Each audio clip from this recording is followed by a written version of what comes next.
So what we have here is we have the homepage for 716.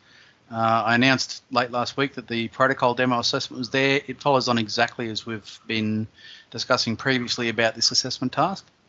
If you go into assessment resources here at the top of the page there, then assessment task 2, you can see the questions for the protocol demo.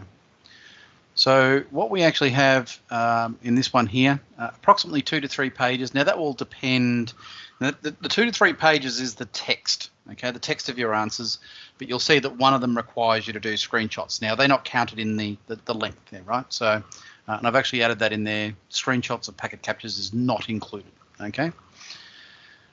This is critical, this first one here in red. That's why it's sitting there in a box prominent on the first page, okay? Warning, warning, warning, okay? In completing the requirements for this assessment task, you will be required to conduct one or more experiments that demonstrate cybersecurity attacks. Okay, so you're going to have normal protocol behavior and abnormal behavior. The abnormal comes from an attack of some sort, okay, doing things that you wouldn't normally be doing. Now, with network attack traffic, if you configure things wrong and your attack happens to go out onto your ISP network, or maybe goes out to Google or whatever else and so on, the problem is, in a worst case scenario, that can actually be a criminal offence, okay?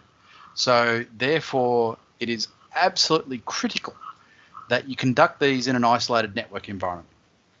So when we show you the instructions for the VMs in the videos in the unit materials, it actually says, okay, once you've set this up, go in and actually change the network to be internal, okay? So when we actually have, so today, I'll be doing examining one of the things in terms of an attack. It doesn't really actually generate any attack traffic, but regardless, under machine settings, network, and I apologize for this font size. This is a result of, I've got a 4K screen which is scaled, and the screen which I'm sharing is not. And so it gets confused and actually shrinks everything on this screen. So you can see here, this is the network tab. It's set to internal network and private Linux. So that was on Kali. Separately, I have Ubuntu, machine, settings, network, internal network, private Linux, and that's Ubuntu. So basically, in each case, they're set to an internal network. Internal network means it's entirely within the memory of the computer, okay? It never actually hits a physical network. Therefore, I can't end up accidentally having attack traffic go out to my ISP or to Google or Microsoft or anywhere else in the world. So it's safe, okay? That's why we set that, right? So occasionally we might need to connect and then download updates or download additional software and so on. So we can connect it in there and then we turn back, okay? Always. So if you don't know how to maintain that isolation, then use VMLab, simplistically, okay? Now, VMLab system is safe to use. The problem with VMLab is you need to extract the PCAPs, and you can't do that on VMLab, but I'll talk more about that in a moment. Part 1 is the packet captures, and this is exactly like we've actually described before several times over, right? You're required to select a network protocol, design and conduct experiments demonstrating normal behavior, normal conditions, so the network is not under attack, and the behavior of the protocol symptomatic of unusual. In other words, it is being attacked, okay? So basically, the point of that is, as we've discussed before, an example is ICMP, for example. So you can do ping, and you get request, reply, request, reply, request, reply, and it's about one every half a second or one every second that the request and reply goes through, right? But if you do a flood, then you'll see a huge number go through without any responses being waited for. So it's very different behavior, and that's one way of examining it, okay? So you can choose any protocol, whether it's in the unit or not, and you may prefer one that's not for reasons we'll talk about in a moment. You must be demonstrating unusual behavior, okay? So, and I've given an example here because this pops up occasionally. You need to understand the protocol that you're working with. So if you thought downloading malware would be an attack, okay, so if I open up this malware on my computer, it downloads more malware, therefore it's a network attack. No, it's not. It's an attack on your computer. Okay, so the important part here is the protocol involved, HTTP, is just doing what it does by default. HTTP is for downloading things, right? So if you've got malware that's been opened and it pulls down additional malware via HTTP, it's not attacking HTTP, it's not attacking the network, it's just normal behavior of those protocols. So you need to consider an understanding of that protocol, that it is being changed by the attack in some form. It's being used differently, right? So that the protocol itself is modified. The behavior of your chosen protocol, both during conditions and during attack, must be captured and saved in PCAPs. That's straightforward. If you've got Wireshark, just save as, and it does it, right? So basically, there is save as in Wireshark. So basically, you need to capture those PCAP files. You can submit your PCAPs either in a PCAP file or multiple PCAP files, but you must identify which are relevant. Okay. That will depend more than anything. It depends on the attack. So if you've got you might have a protocol where, like with ICMP, I can very clearly do one capture in one file, get my regular capture out of the way, and then start up a new capture and do the attack, and they're completely separate, straightforward. In other cases, it might be, so for example, if you looked at a session hijack, whether, for example, a HTTP session hijack, in that situation, a TCP session hijack. So with a TCP session hijack, what you're going to get is you're going to get the normal behavior of the traffic for a TCP connection, and then at some point it will change and you will get a slight variation on that traffic, and you need to be able to demonstrate that as part of one capture. So for the most part, most of the time, they will be separate captures. I'm not suggesting do a TCP session hijack. It's quite involved, but you can if you want to, okay? And there's just this underline here. This is just a reminder, okay? You are responsible for ensuring traffic is isolated properly, as noted on the front page, right? So it's just giving yet another reference to this one here, because half the students in the unit will just skip past page 1 and not even look at it, okay? So it's just an extra reference to say, go have a look at page 1. That way, if you get in trouble and say, I didn't know I'd get in trouble, we can say, well, actually, we told you twice. So that's what that's there for. Before selecting a protocol for attack purposes, review the requirements of the report and the rubric. Why? Review the requirements of the report, because if you do something like an ICMP, there's not a lot you're going to have to talk about. Okay, so if you do something a little bit more involved, it'll be a little bit easier to write the report. Hence, know what you have to write up before you actually choose your protocol specifically. Okay. The other part with the rubric will come down to the marks, because there is an implication of the marks here. The page here, part 2, written report, this is actually where the marks come from. This is your mark. So part 1 is just exactly like I've pretty much explained 3 or 4 times in the unit now, about, go through, pick a protocol, demonstrate it normal and abnormal.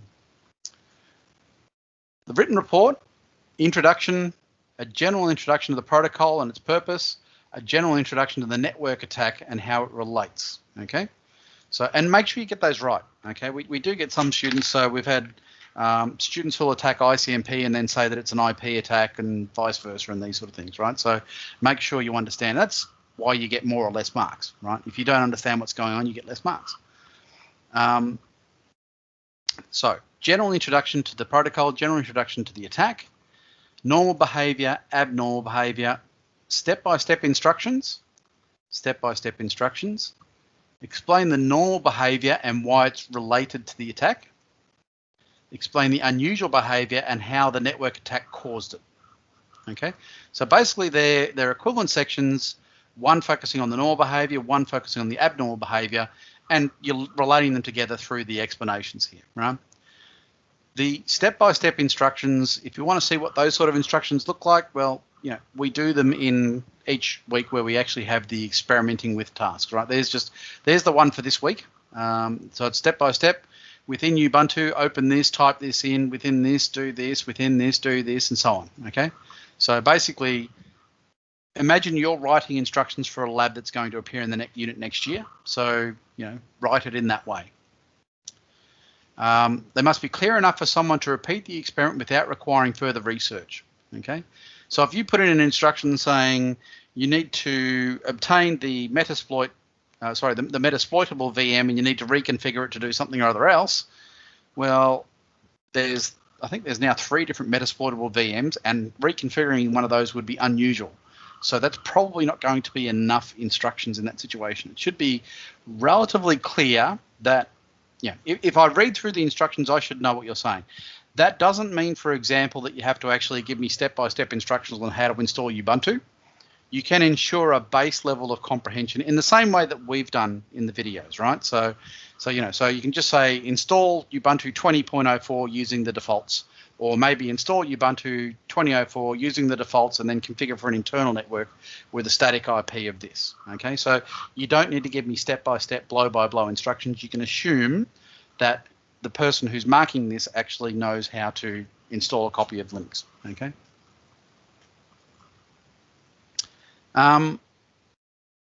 Conclusions. Provide a general summary of your report discussing the potential impact of the attack and the difficulty of the attack. Okay, so the impact, what damage can be done by the attack, simplistically. Okay, so what's the impact? How does the network get affected? What potential damage can it do in terms of maybe, causing a computer to go out of service or whatever else, these sort of things. And by that I mean, just denying them traffic or something like that. This one here, this second part of the conclusions is done wrong by more students than any other question I've ever asked, and I've varied the question multiple times. I'm yet to have a good trimester where I get good answers from most people. What I commonly get from students is a discussion about how they, the experiences they had. Oh, I decided to do this attack and I found it really easy to do. Irrelevant. I'm not interested in what your feelings are. Okay, I'm interested in what your learning is. Okay, so based on what you have learnt by doing this task, what is your estimation of how difficult this attack would be for an attacker? Is this something that your 10-year-old brother or sister or nephew or niece or cousin could do? Or is it something that would require somebody with a high level of skill and understanding and expertise in networks would require, plus some specialist equipment or whatever else, right? So how difficult is the attack for somebody to actually do? Okay.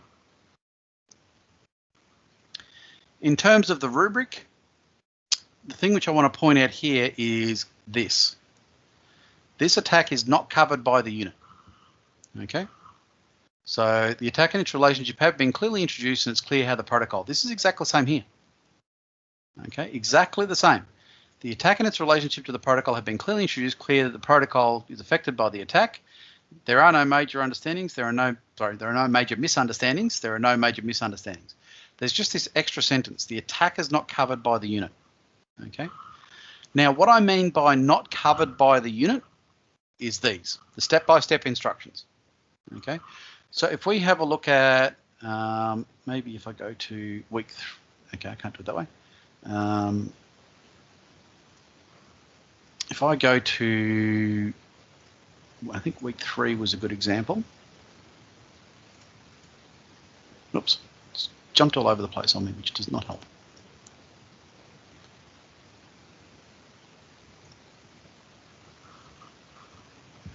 Okay, so here in this week here, layer 3 vulnerabilities, it talks about ARP poisoning and spoofing, and there's a little bit of discussion in the unit materials that you would have seen as well on ARP poisoning and spoofing. Okay, there's ICMP attacks, including Black Nurse, various floods, NDP spoofing, fingerprinting, ping of death, redirects, router rediscovery, Smurf attacks, sweeps attacks, teardrop attacks, IP fragmentation attacks, IP sniffing, IP source routing, IP spoofing. So all of these are mentioned, but if you have a look at the instructions, the one we prepared earlier, the instructions here, they deal with spoofing IP and they deal with an ICMP flood, right? So we actually do the flooding here, right? So basically that's what's covered in this unit.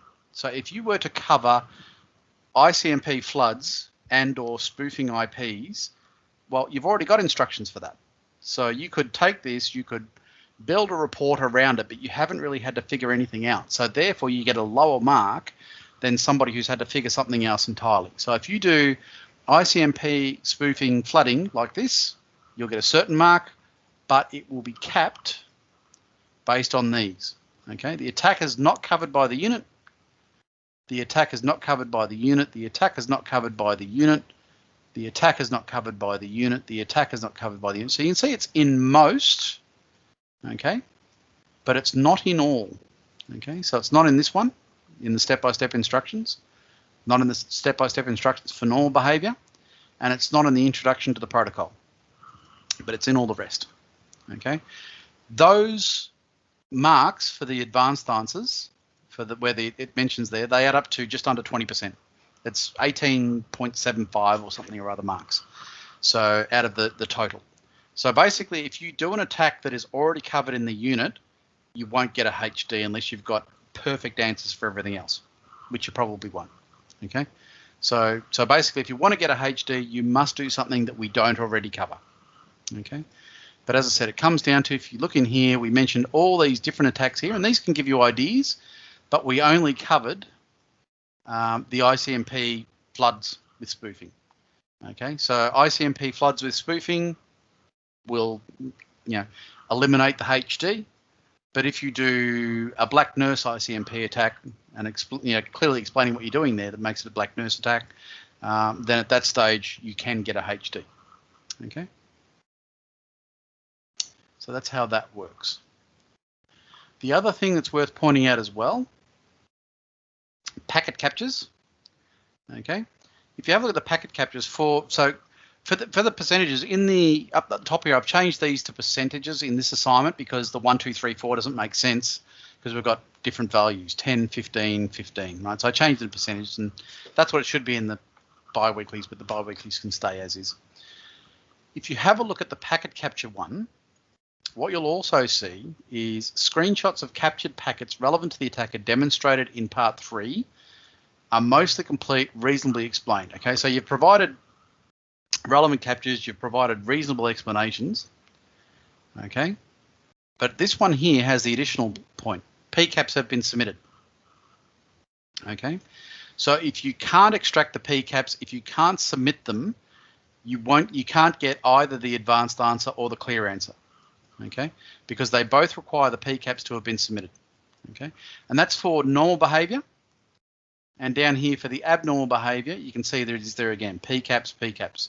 So half of the marks for 15, half of the marks for 15 there are not available if you can't do the PCAPs. So the PCAPs, basically, if you can't submit the PCAPs, and that's 7.5 and 7.5, that's 15% of the marks available that you can't access. Now, if you submit the PCAPs, that doesn't mean you'll get a clear answer, right? If you just throw in a few random screenshots and you upload the PCAPs, you're not going to actually achieve all the requirements for the explanation. So it's just a requirement to get up to that next level. You must have the PCAPs submitted.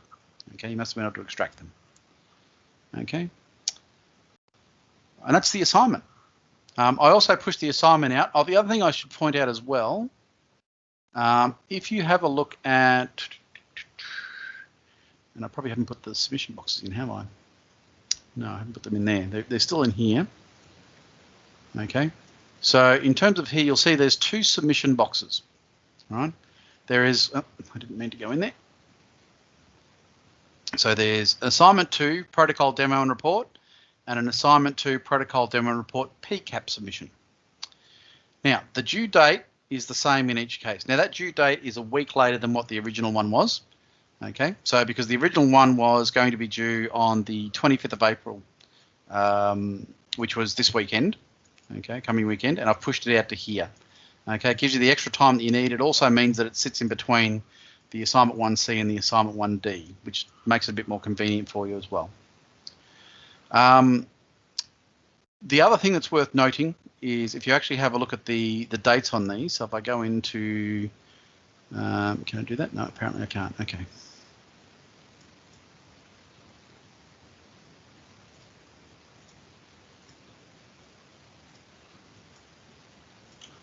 So this is the protocol demo and report. This is the PCAP. Protocol demo and report, you can see the due date is the 2nd, but the cutoff is 5 days later, right? 5% per day for 5 days, cuts off on 5 days later. If you look at the PCAP one, it's the 14th. Okay, you get an extra week. Okay, to actually, so what the point of this is the report must go into this one. Okay, this particular one here, this has the Turnitin enabled on it, so it'll do the required checks to make sure that it's all your work, these sort of things. Okay, the report must go in here. That's the only location we'll accept the report. But the PCAPs don't go there. The PCAPs go in here, in the PCAP submission box. If you submit a report into the PCAP box, it's not accepted. Okay, simple. Okay, it's only for the PCAP files, and you have an extra week to give you that time to get the PCAP files out. So the key thing from this, the key message, get the report done, get the report submitted, and then you can fiddle around to get the PCAPs out. Okay, it gives you the extra time there. Okay. Any questions on the assignment?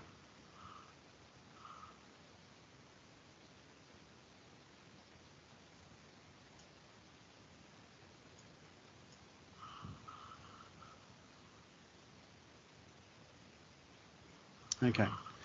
So hopefully at this stage you've all got your ideas and maybe even started to work on your protocols to capture that information. It's not too hard. I mean, the marks on assignment 2 are quite a bit higher because you're demonstrating your achievement in the unit 2 that stage. But at this stage, it shouldn't be a huge issue. The biggest problem seems to be people getting their own VM set up, which you were told to do from week 1, and also getting the PCAPs out later, which is why I've provided that extra week later for it as well. And also, if you can't get the PCAPs out, then let me know and I can potentially give you more time if needed, right? I'm not too worried about the deadline for the PCAPs, but I am, the usual requirements are there for the report itself. Okay. Week 6. So week 6 starts off, and it just starts off and says, let's talk about what the web actually is, because we did that last week. Okay, so we don't need to worry about that. That's just saying this is what the web is about. Then the next one is everything but the web. What else is there? Okay, well, there's all sorts of other things, right? There's Gopher, there's Waste, there's, we looked at these last week. We actually raised these points last week in terms of the different services that are there and how they relate and so on. Skype is another example that's actually popped in. I mean, these days could probably add in Discord as well. A lot of people choose to use Discord over Skype, both in terms of if they're online gaming and so on. Historically used to use Skype, but now Discord's obviously a better alternative there. But also just in terms of chatting for other things as well. It's very good for that. But there's all sorts of other protocols, and it actually says here Wikipedia maintains a list of other ones. There's just some of them, okay? But most of the protocols we know these days will be based on either be a web protocol of some sort, or we'll use web technologies to move things around. It's very common.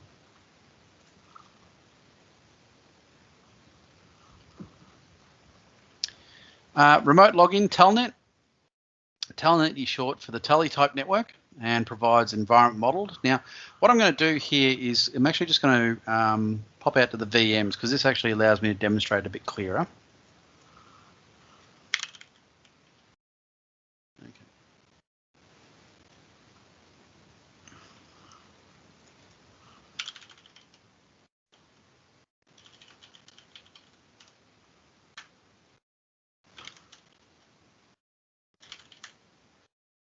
Okay.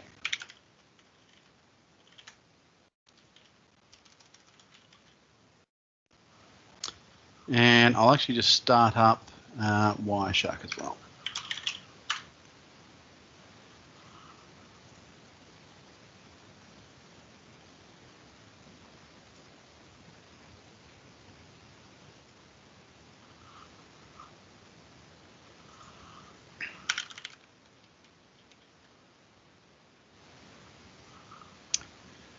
Wait for it any minute.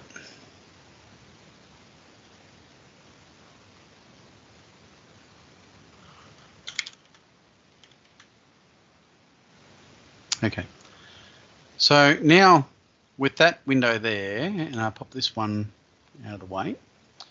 So you can actually see cyber virtual machine, cyber virtual machine. If I start up a new terminal here, you can see this is root at Kali. So you can see clearly I've logged into the Ubuntu over here. And anything I can do over the left-hand side here, I can do here. So look at the password file,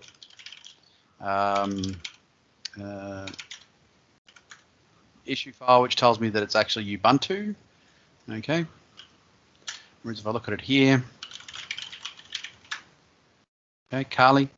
So you can see I've logged in quite effectively. If I edit a file, you can see that I have the usual ability to move around the editor. It's effectively a complete access to the other machine over the network, but it's text-based, okay? So it's text-based because it's all on the command line. Even though this is inside a GUI, that's the GUI running on Kali. It's not actually the GUI running on Ubuntu. If we actually have a look at Wireshark, okay, you can see there's all sorts of Telnet stuff appearing here. So, well, we can go Telnet, okay, and I can have a look through these packets quite happily, but there's going to be quite a few of them. Okay, you can actually see it here, dunk, dunk, dunk, dunk, dunk, lots and lots of them. You can see they're all really tiny, 67, 70, these sort of things. They're quite small. So if I have a look at just one of the 67s there, you can see I've got Ethernet, IP, TCP. That's so layer, 1, 2, layer 3, layer 4, Telnet application layer. Okay, E is the data. Okay, so basically at some point I've pressed the E character, and that's what that is. Okay, so I could do that. What's actually a bit nicer is if I go to the top, I can then follow TCP stream. And what that gives me now is this gives me everything going backwards and forwards. So if I have a look here, at the top you can actually see Cyber Virtual Machine Login Cyber, but it's got 2 characters of everything there. That's a bit weird. The password then is Cyber. That's nice. Okay, now if you have a look, the blue text is what Ubuntu is saying, and the red text is what Kali is saying. So Kali says C in red, and then blue is the C from Ubuntu. So it's actually sending back whatever it receives. So, Kali says C, Ubuntu says C. Kali says Y. So it's what it is that when you press a character, X, so the X gets sent across from Kali across to Ubuntu, and then Ubuntu sends it back so that it displays on the screen. So the password, it only goes one way. It doesn't get displayed back on the screen, right? We go down, there's all the output that would have been there at the start. I've probably cleared or something. Oh, there it is there. Right. Welcome to Ubuntu, LTS, documentation, management support, canonical live patch, packages can be updated, blah, blah, blah. All that's all written there. You can see it's all been captured in the network capture. If we go down a bit further, again, you can see the double characters. Okay. You can also see a bit of junk around the place too. So you can see all this sort of junk at the top here. Okay. Lots of junk appearing. You can see there's a bit of junk in here as well. Okay. What this is part of controlling the terminal screen is what it actually is. So like when I was doing the editing, it has to move the cursor up and down and left and right and these sort of things. So there'll be a lot of that junk down there, wherever that is. If I scroll down, what have we got? So there's the VI command. Okay, so I ran VI, pressed enter. Okay, all this gobbledygook to actually clear the screen and get things ready. Okay, and it said to put all the different things on the screen. You can actually get an idea of what this actually is. You can actually guess that, so if I do VI, just to show you, oops, you can see that when it starts up, it has all this tilde stuff, and then it has all this here as well, right? So you can actually guess, if you look at it's got square bracket 21H tilde, okay? So I'm guessing that first square bracket 2, that 2 means line 2, okay? Line 2 there, right? So then line 3, put a tilde, line 4, put a tilde, blah, blah, blah, blah, blah, all the way through 23 to a tilde. Then I've got this line 4, maybe around character 32, Vim, VI improved. Line 1, 2, 3, line 4. So line 4 is the one with Vim, VIM improved, right? There it is there. Okay, so line 4, probably 32 characters in. Okay, so let me just leave that marker. I'll put my little I-beam there for the cursor location there. Let's see if it's 32. Okay, 1, 2, 3, 4, 5, 6, 7, 8, 9, 0. Okay.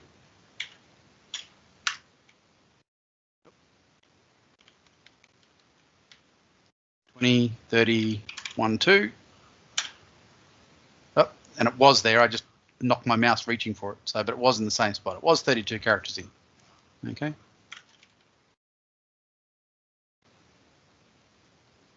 Try that again. Okay, 1, 2. Did the 3 again. Okay, so now I'll carefully move my mouse while I'm looking at it. and you can see I've just made it appear there.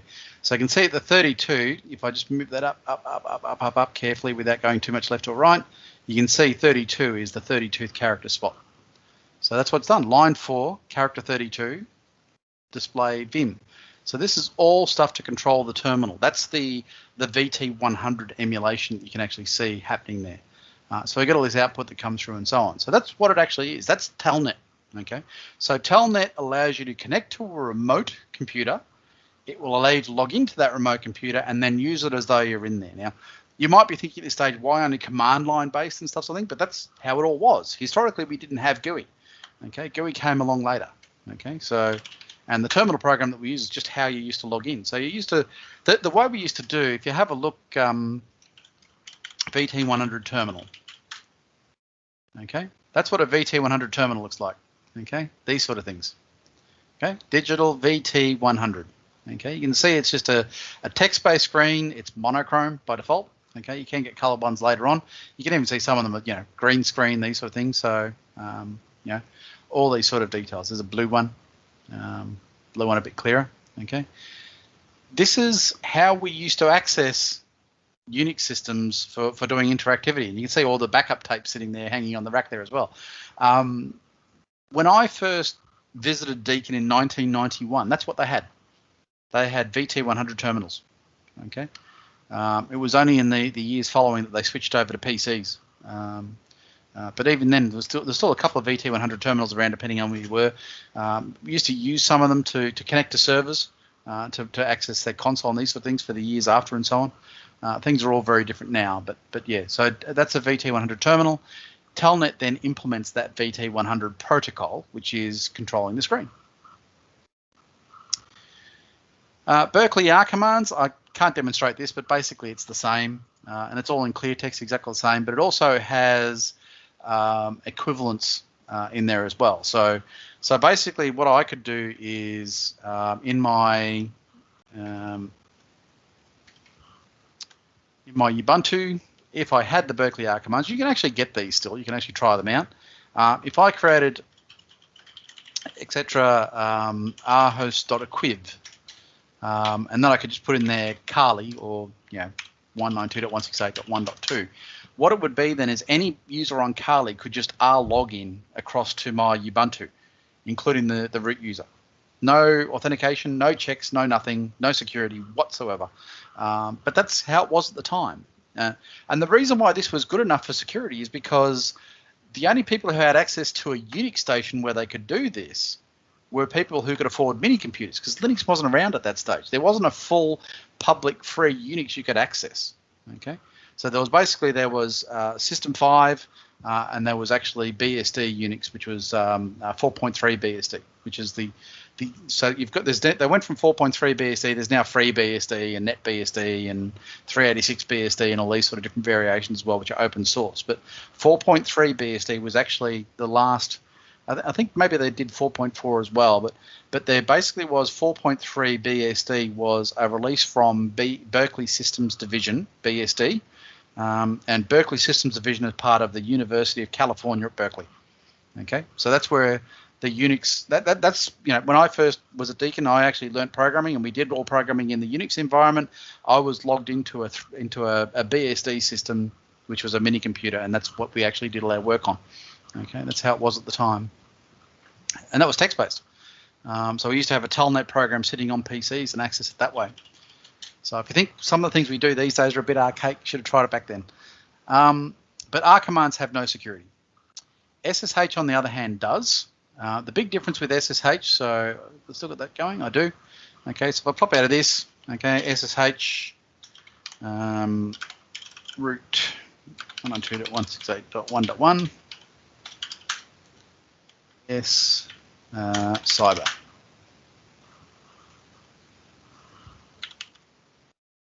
I think it's because I'm mashing the keys. Yes. Oh, I know why, because I'm not logging in as root.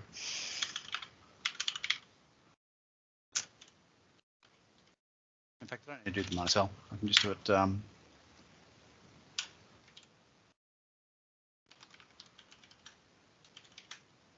way. So you can see I've actually logged in with SSH now. Log out of that one. So if I get out of there, SSH, you can see there's the SSH stuff. And if I follow the TCP stream for that one, you can see there's a bit of exchange at the start. And then it goes into encrypted text. And that'll be the first one. There's probably a second one, is there? Yeah, there we are. There's the bigger one.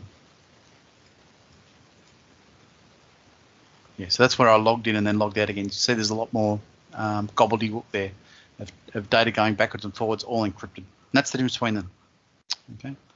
The other thing, when I did the SSH, it also asked me to confirm that the fingerprint was okay. Okay, it says, hey, I've got this fingerprint. Is it okay to do that? And the reason why is because then you can potentially verify that the server is what it claims to be, so that you don't end up typing your password in to a service that you don't know about. So that's SSH.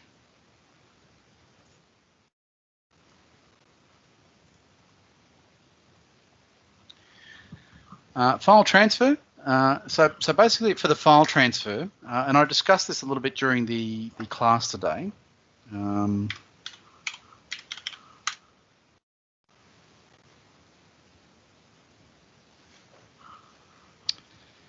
Okay.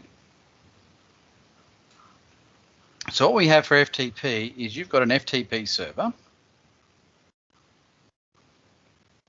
FTP, and you'll see FTP-D, for example. The D is for daemon, which is spelled, some people actually pronounce that demon, but normally it's daemon. I prefer to think there's no demons in my computer. I think most people do the same. But basically, daemon means a server. Okay. So that's our server. We then have a laptop or a PC, and here we have the FTP program. And some of these programs, so you can even use a web browser for FTP, but you may have actually heard of WSFTP. It was quite popular for a number of years. There was Qt FTP, and these are just various clients that are GUI-based clients that allow you to connect. But what happens to start off with is that you establish a connection, and this connection is the FTP commands. Okay, is what comes across here. And what you can actually do then is you can download a file. Okay, now there's two ways to download a file. So if you do a passive download, okay, so what happens in a passive download is this. Okay, so this is a connect to download. Okay, the alternative is an active. Okay, so this is passive. An active is just the reverse way. Okay. Okay. This is, oops, active. Now, I don't have the FTP server set up, so I can't demonstrate that easily, but there actually is, if you do a search for Wireshark captures, there are sample captures, okay, and there's possibly FTP, TFTP, UFTP, FTP version 6. So that's FTP over IPv6. TFTP is not regular FTP, neither is UFTP. So maybe this one will do. You can download a capture file. It should be small, I hope. Yeah, it's already downloaded. I then have Wireshark installed on my computer, so I can open that up. So this is just Wireshark running directly on my computer in Windows. And in here, there probably is FTP. You can see there's all sorts of stuff in there. Yeah, so there's FTP. Follow TCP stream. So you can see there's actually an interaction there for FTP. User anonymous, password is whatever the user is, set up some options, system site help. So not particularly clear, but you can try it if you like. Just set up an FTP server on a box. You can probably just do it with an apt get to install it, and that will probably work just fine. In fact, I might be able to do that simply. Let me just have a 2-second glance to see if I can do that. Close off Wireshark. Do I have one I can... Not the best one to work with, but we'll give it a go. Actually.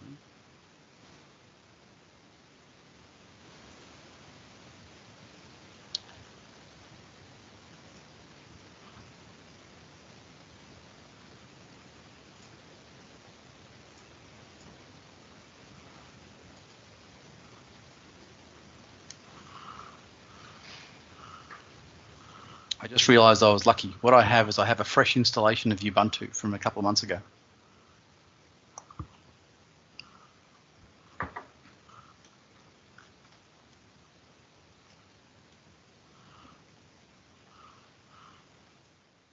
some good memory and so on there. Yeah.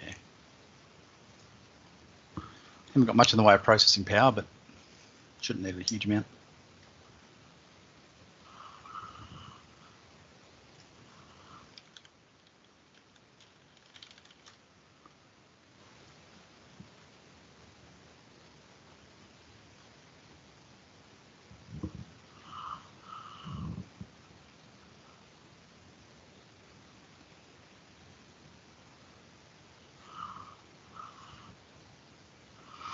I suppose what I should do is make sure I'm going to have a... Oh, I've got a client in a web browser, that'll do.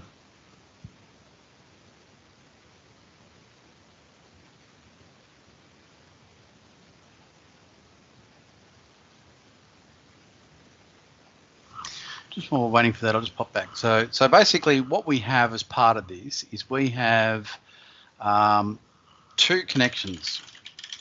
Right, remember the services file defines our port numbers. So we have the FTP port 21 and we have the FTP data port, port 20. And that's the normal behavior that's actually there. Okay.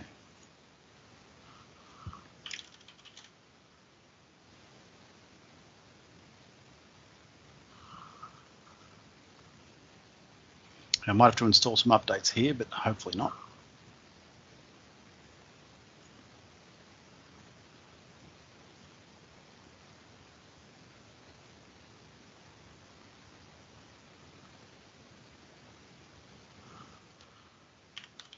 Good FTP, no FTP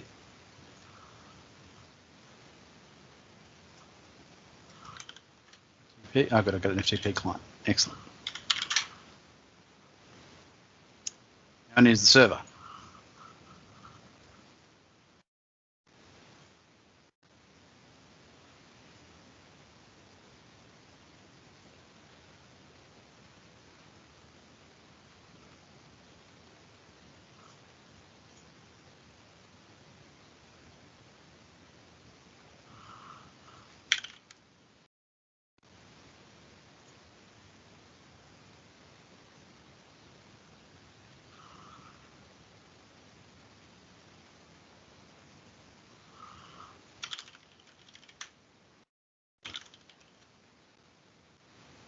Okay, need to do an update first to pull down the new database of all the files that are available for us.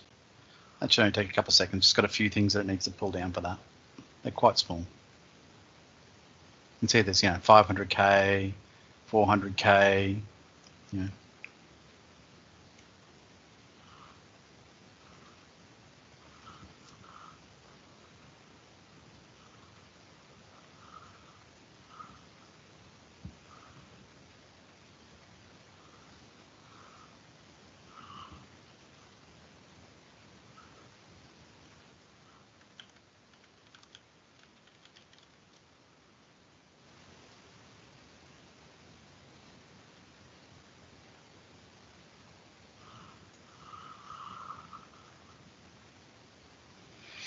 Problem is we've probably got the automatic update trying to get in the background as well.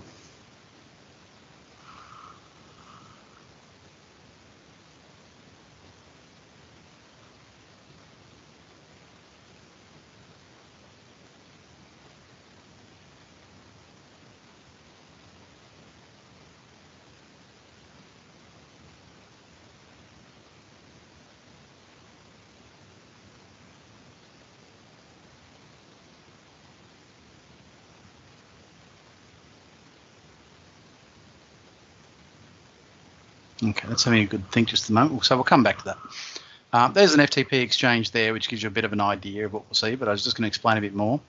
There's securing FTP. We talked about this during the class. There's FTPS, which is the same as HTTPS, right? So if you see FTPS, think HTTPS, okay? SSL TLS, right? And SFTP, think SSH. And that's FTP as it runs over SSH, is what that one does. There's also BitTorrent, and as we discussed, that's actually quite normal. That's actually an acceptable solution as such sort of thing, so it's not unusual to use BitTorrent. Not for pirate software, but you can use BitTorrent for that. User credentials, we talked about this with multi-factor, something you know, something you have, something you are.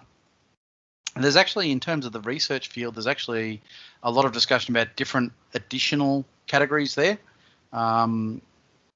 Yeah, so not just something you know, something you have, something you are, but you can read up on those if you like. PKI, basically anything to do with public keys is what it actually is. So when you see public keys, you know, so with the web browser, we have public keys. Public keys are used as part of our certificates that allow us to validate the actual approach of the server, so we can validate that the server is who they claim to be based on certification authority. So that's actually part of PKI as such, but effectively everything to do with that. Sorry, I just saw your question there, Kiet. If you had have arrived about 2 minutes before you actually did, then you would have actually seen it. We actually went through the assignment to begin with, including the submission boxes. So go back and review the recording for that one, or ask me at the end.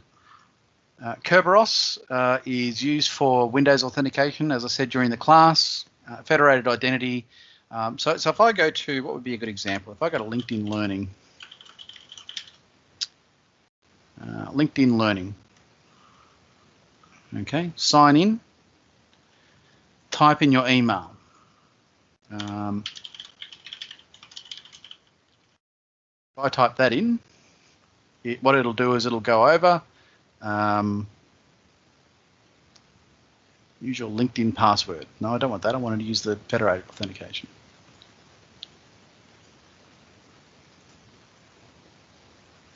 Sign with my library card.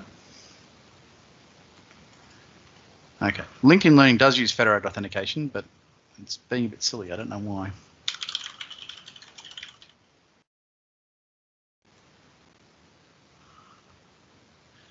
Go to your LinkedIn profile. Oh, okay, because I've already connected it, so it's actually smart enough to put the two together.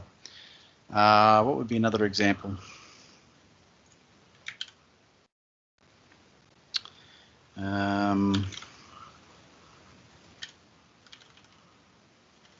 Microsoft, what's it again? It's Azure Dev Tools for Students.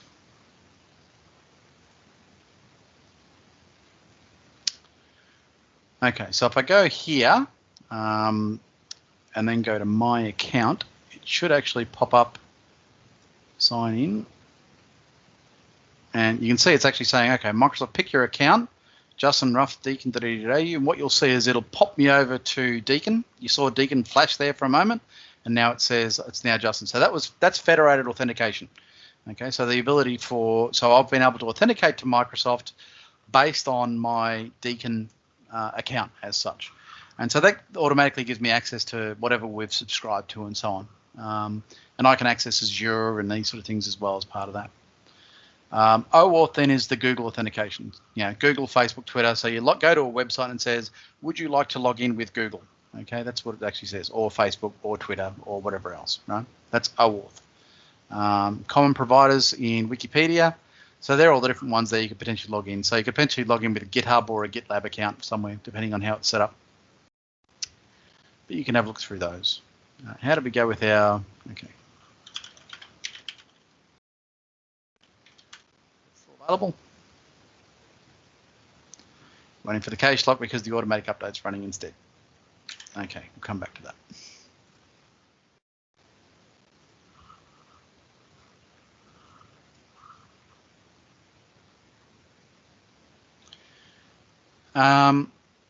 Experimenting with user credentials, we'll come back to that. That's the lab task for this week. Email, there's an email text. We have here the header.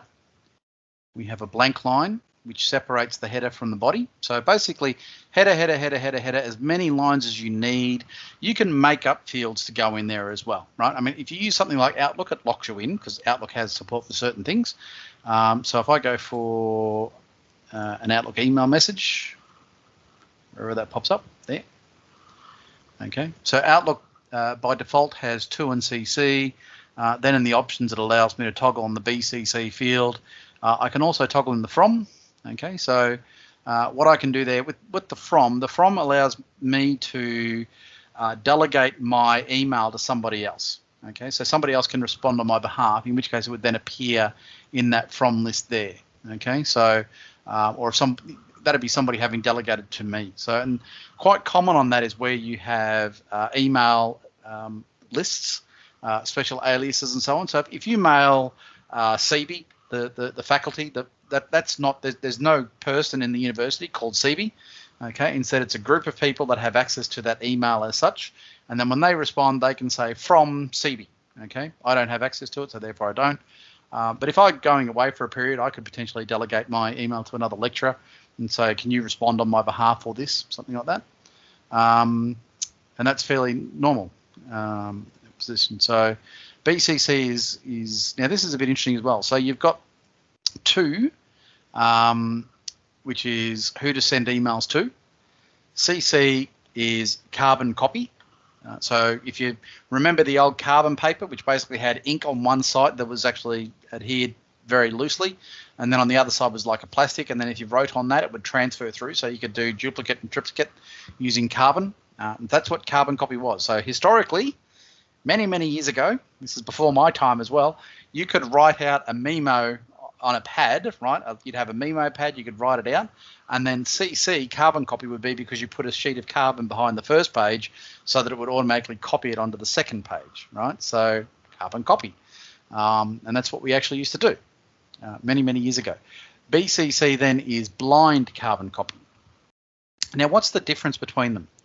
Well, what it is you can see the to line there.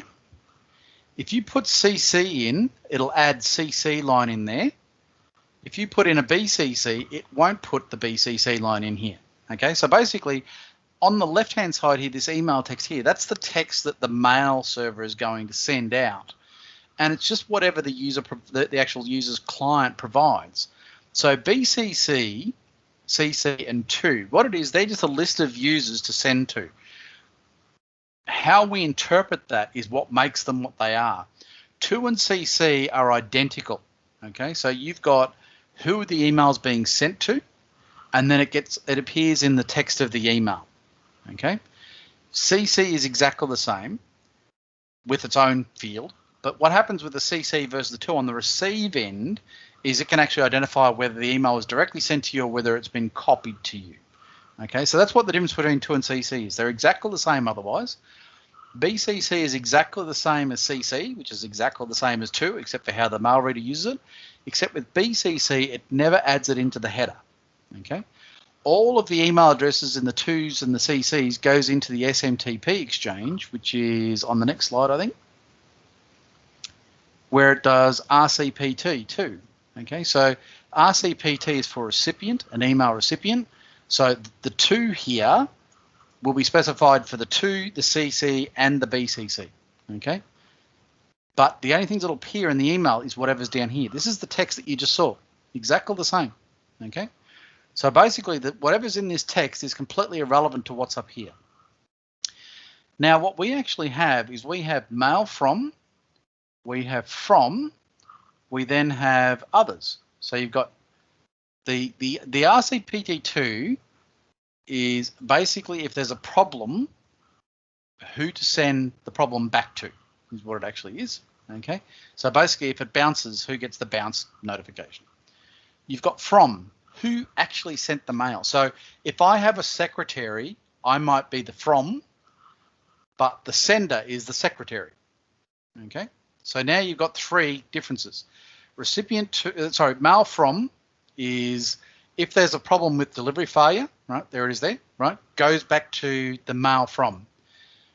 the from in the actual, so the from here refers to the from here, right? So mail from is up the top there, mail from is here, okay? Sender is who the actual person who hit the send button is, right? So that could be the secretary, okay? Reply to, okay, then is if you need to respond to the email, hit the reply button, where should that go to? Okay, and so in an email, what you'll often sometimes see is you'll see an email comes from sales at such and such a company, and then when you hit the reply button, it pops up and it says no reply at such and such. So it says don't respond to that email address, right? Other people these days will often just set the from to be the no reply, and so you'll see that quite commonly. So yeah, we've got from, sender, reply to, and CC, but you'll note there's no BCC. Because the BCC, recipient to will list the BCCs because that says who to deliver the message to, but it doesn't indicate it in the text, okay, what it is. So basically the actual body here, and the interesting thing is you can actually send a fake email straight forward. You can actually see from this, there's no point where I have to log in. There's nothing that says it actually came from me. But what you will find is on the receiving side, it will often add in extra headers to say this didn't seem to come from that person, okay? But historically, it wouldn't even do that. So you could send an email quite happily. I mean, I could send an email. Historically, I actually sent some emails to friends from their favourite footballers, and they were quite shocked to receive an email from the favourite footballer, only to discover it was me being silly. These sort of things were quite possible. MIME. MIME is basically it's multi-purpose internet mail extensions, okay? And what it actually does is it defines how the email body should be formatted to support multimedia data, images, videos, audio, attachments, you name it, is all multimedia.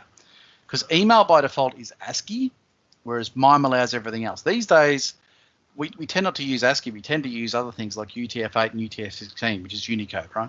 So we tend to use that instead of just the old ASCII encoding. It also talks about base64 there, right? So basically, base64 allows binary data to be put into the text.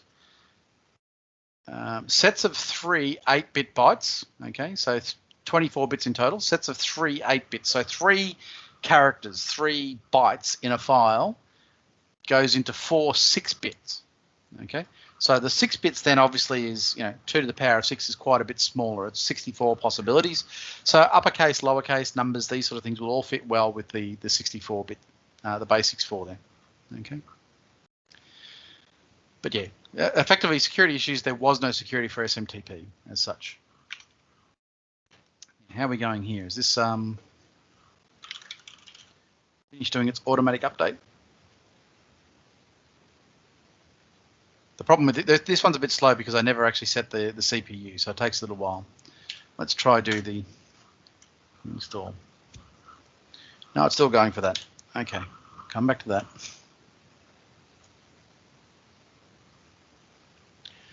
Retrieving email, we have 2 protocols. We've got POP3 and we have IMAP. Difference between them is basically that POP is targeted at the old way we used to think of things. So it's downloading email, okay?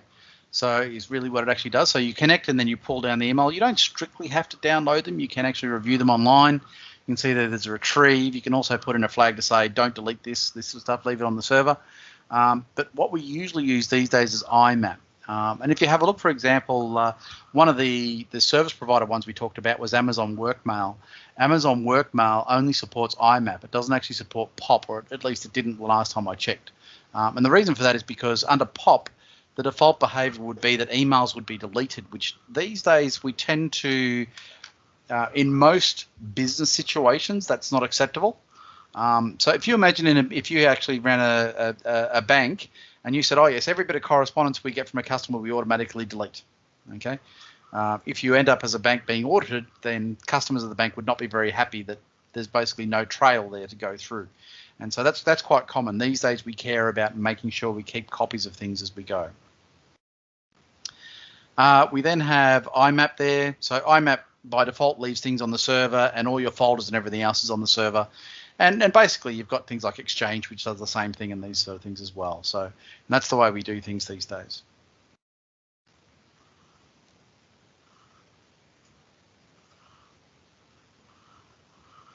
Yeah, you can log into Gumtree with a Google profile too, Julia. That's right. Yeah. Web email. So basically, what this is accessing accessing email via a web interface is what it actually is. Now there's Outlook Web Access. So I'm not going to bring up Outlook Web Access because it'll show my email. But you can do that at Deakin. I think it's just deakin.edu/OWA, I believe is the correct URL. Yep, and that'll pump you through. You can do that quite happily. So that is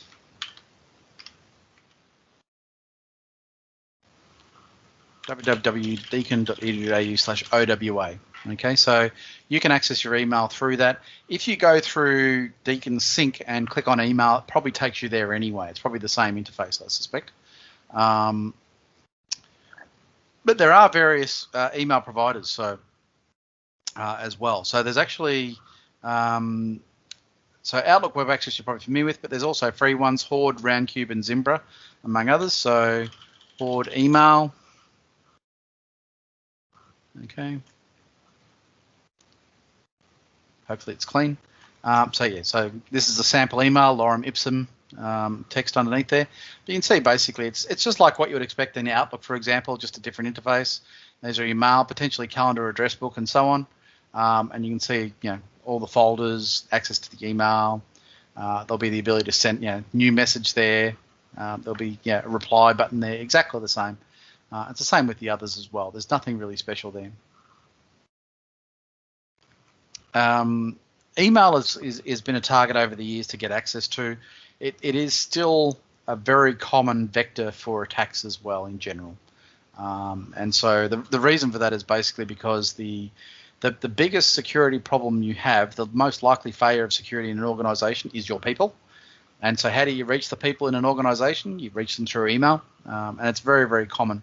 What actually has now been happening is we have the idea in security of penetration testing. So pen testing for short.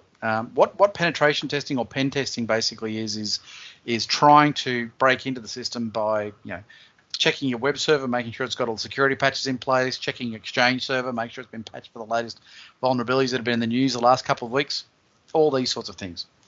But a more recent concept is the idea of penetration testing your people, okay? And so what actually happens here is that we get various emails sent to us that are spam, for example. And so Deakin has actually started that, and we probably get a penetration test email fairly random. When they first started, they sent them out probably once every 2 or 3 weeks until people started getting used to them, and then they made them more sporadic. Took a break for a while and then came out and sent a couple out. And they send out different emails. So there's emails for, here's your such and such a bank, here's an attachment to open, and they do all this. So Deakin actually has employed an organization externally to do these things. And so over time, they actually gave us the actual statistics. I can't remember what they were, but they were pretty horrendous to start off with. It was something like 30 or 40 or 50% of staff fell for the first phishing attack. So basically it was click on this link to get this or whatever, and half the staff at Deakin actually fell for it. That's exactly why Deakin employed these people and has continued to actually do them. And most organisations are the same. It's just, we all want to believe that we've just won Tats Lotto or whatever else and stuff sort of thing, right? So unfortunately, people fall for things all the time.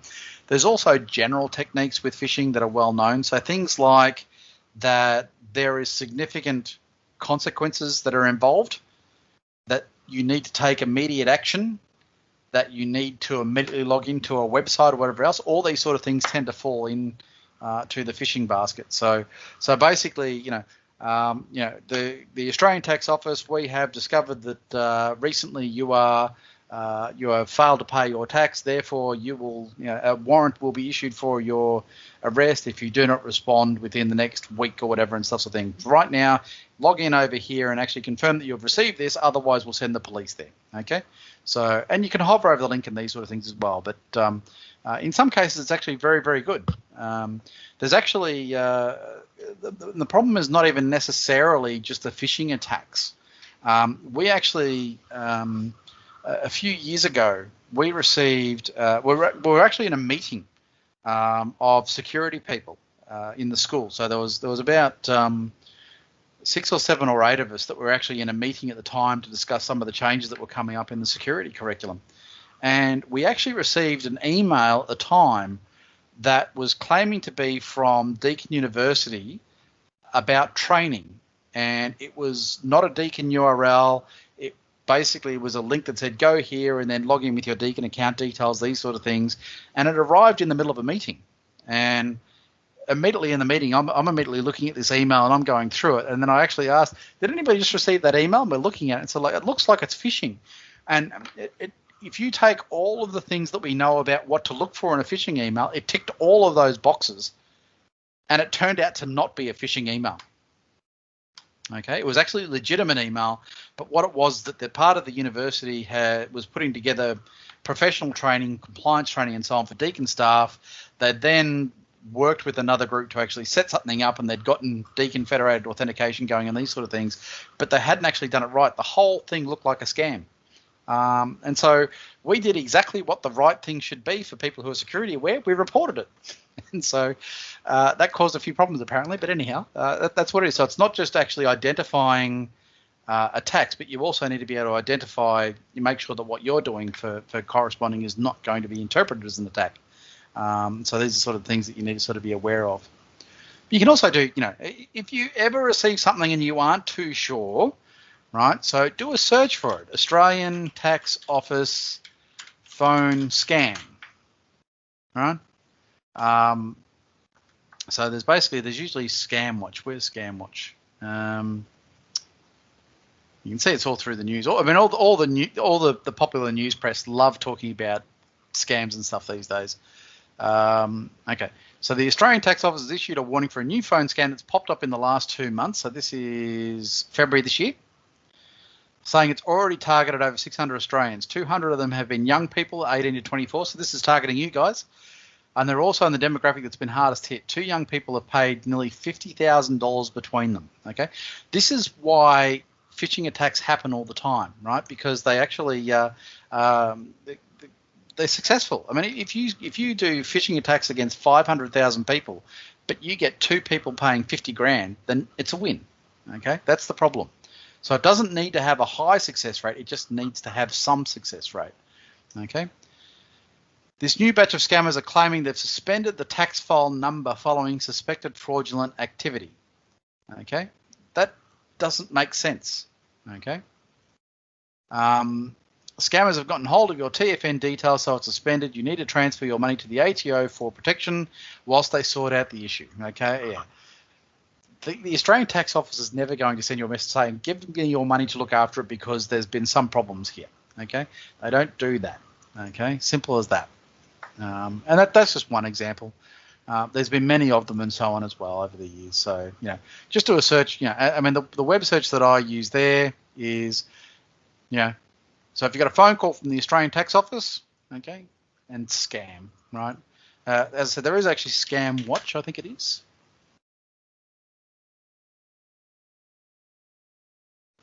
ScamWatch, yeah.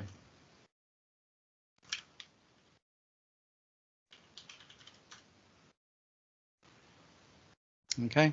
Current COVID-19 coronavirus scams. Over 6,400 scam reports mentioning coronavirus with more than $9.8 million in reported losses. Okay, since the outbreak of COVID. Okay, so people in a time where they've lost a lot of money have actually now lost $10 million in total to scams. Okay, payment redirection scams. That was in the news the other day. They're trying to convince Tesla to change their payment things because a few people have lost money there. Romance baiting scams are coming back again by the looks. Keep an eye out for them, and they actually do tell you about them and stuff sort of thing. vaccination scams, request payment for vaccines, for early access to vaccines, offer to mail vaccines, offers to pay money as an investment opportunity for in Pfizer, these sort of things, right? Forget all that, right?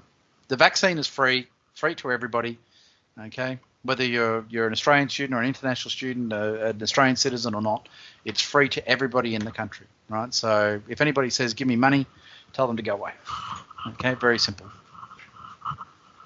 So, all right, how are we doing with our...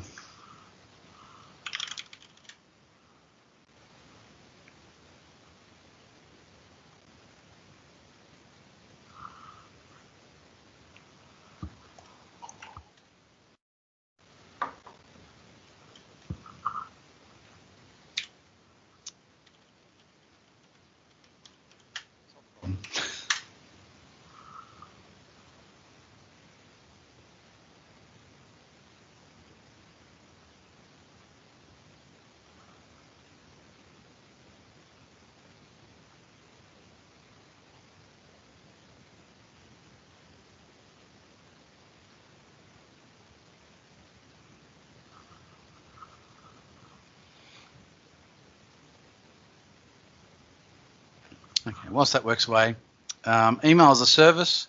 So there is, Google G Suite. Okay, now called Google Workspace. I need to update my materials. Everything you need to get anything done now in one place. Pricing.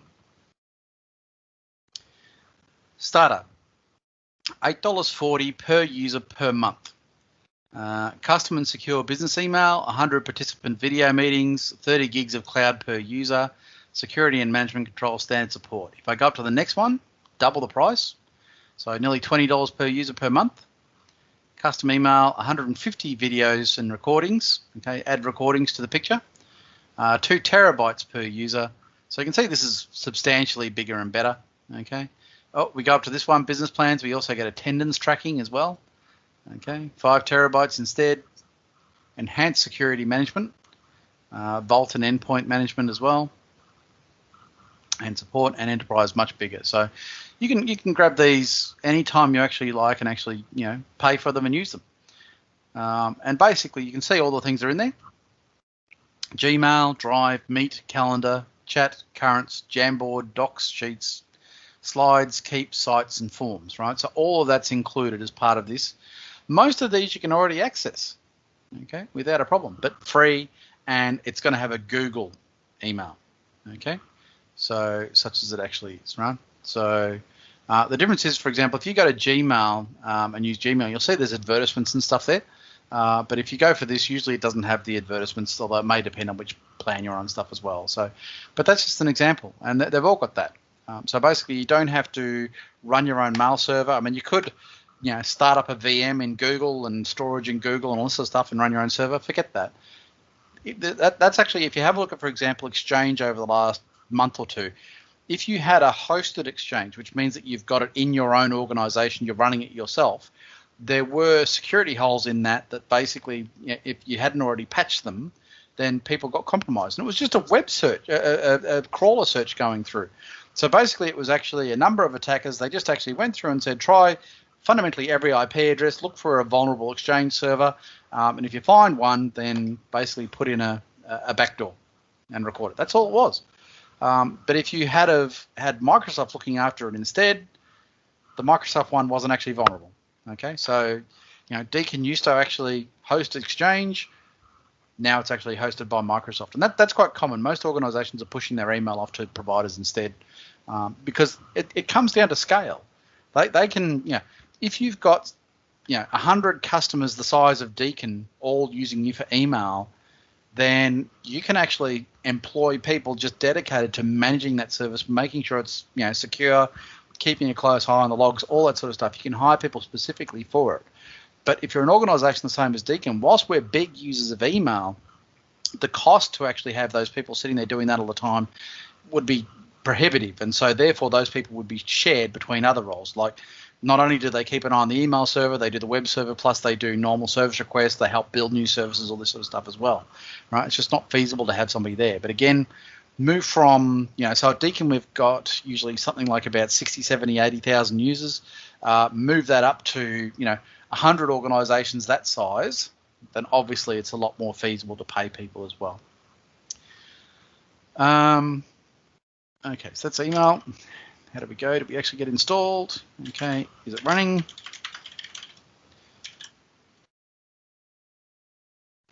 Theoretically, it's running. And it's running there. Okay. Let's see if I can access it remotely. So what I need to do is I need to change my, actually before I do that, turn that off. Settings, network, internal network. Not the black hole, I want the private Linux. Okay, that. Go into my settings. For the network.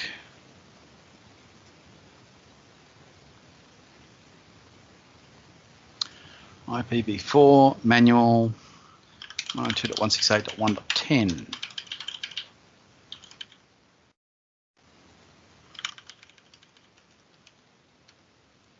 Jumping at the top there.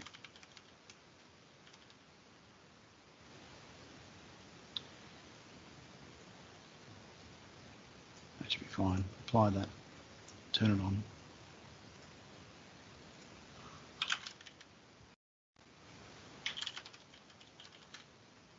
And I can talk to the other one. Good. Okay. So if I bring up my Ubuntu there, and then I restart that, and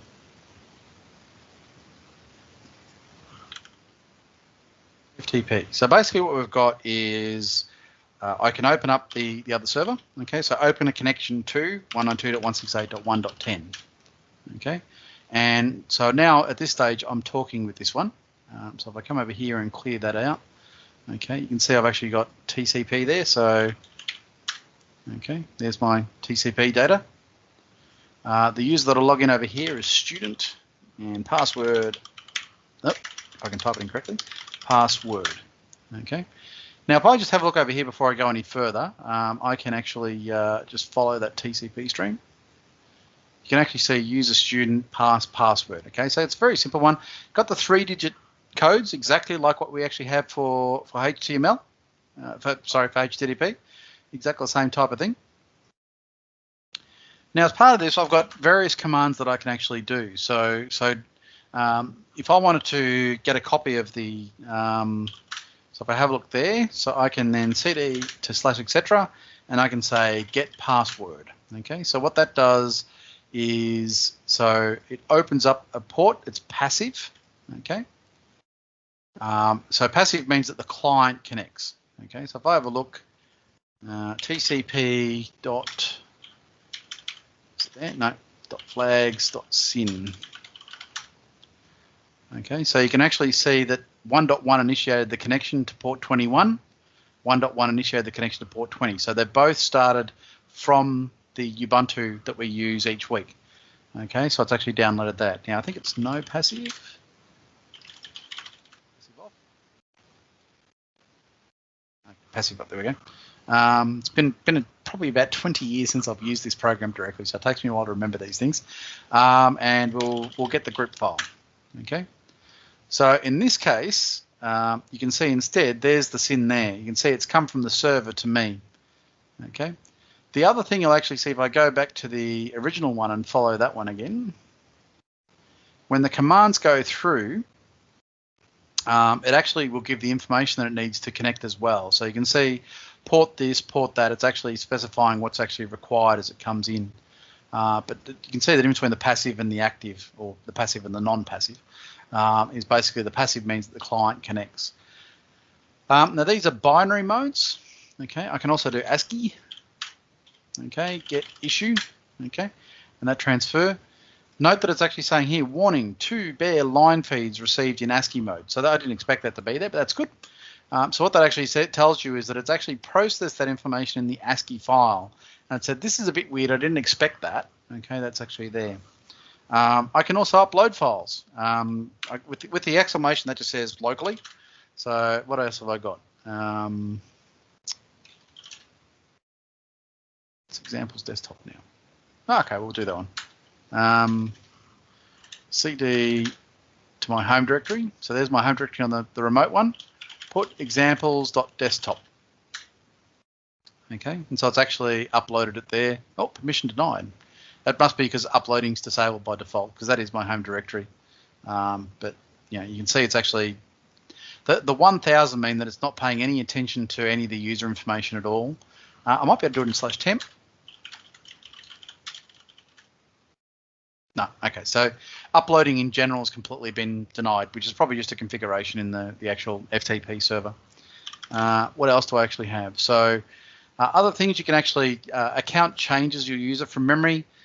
CD up is just cd ... chmod allows you to actually change the privileges of a file, which is actually, instead what you used to use was a command called quote. And what quote actually is it actually allows you to specify a command directly. So quote help. Okay, so what it is it's actually happened there. If I just follow the TCP again here. So if I go down here, you can see quote help. It's actually just literally said help straight in there and said, okay, you got all these things here as well.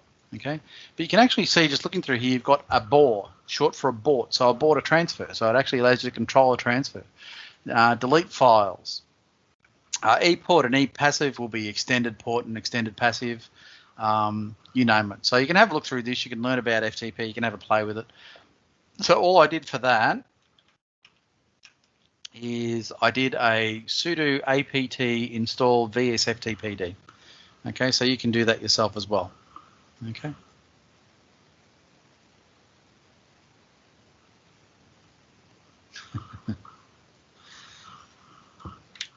I'd be careful quoting Elon Musk too much yet. Okay. Half the people in the world think that Elon Musk is a genius. The other half think he's a nutter.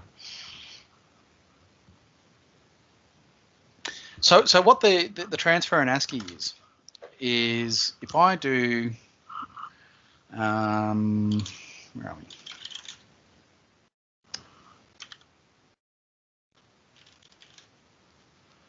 Okay. So what this is I've just done an OD, which is an octal dump. So if you've ever used a program to do a hex dump, well, octal dump is the same thing, except it's octal, which is a different number system. It's base 8, okay, instead of base 16. What you can actually see here on this screen, if you have a look down here, you can actually see there's a new line there, and there'll be others there as well. So there's another one, another one there. But if you have a look, you'll actually see, if I just remove those circles, you can actually see that it's, so for example, login, new line, false, new line, and then after that comes student, right? Student. So the new line, the NL is on its own. So what it actually is, wrong button. Okay, so basically Unix, let me just do it next correctly, is new line or \n is how you would do it in C, okay? On the other hand, if you look at MS-DOS, okay, that does \n/r. So the \n is new line or line feed. It's realistically what it is. Whereas a \r is carriage return. Okay, so what you'll often see is you'll see that it's LF and CRLF. Okay, is what's usually written between them. So that's just for a regular text file. Okay, is all it actually is. Line feed, carriage return, line feed. And so that's the difference between the two platforms just for that text. If you open up something in a file, it comes across a bit weird depending on what it actually is. And you can actually convert between them. There probably is actually, if I do a, have I got a translator here? It's usually there by default.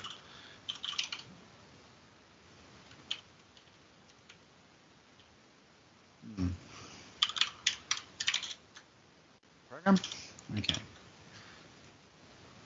So what I'll do is I'll take this one and I'll put it back on the network now. Turn that off. In the settings, go back to automatic, apply, machine, go back to the network, change the network back to network address translation. Cable's unplugged, takes a moment to realize it's plugged in again. There we go.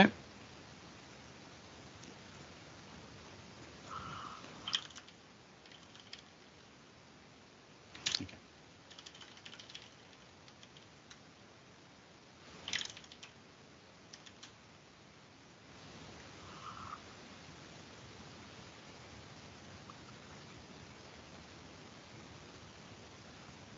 So basically, there's two programs, DOS to Unix and Unix to DOS, that convert between the ASCII format.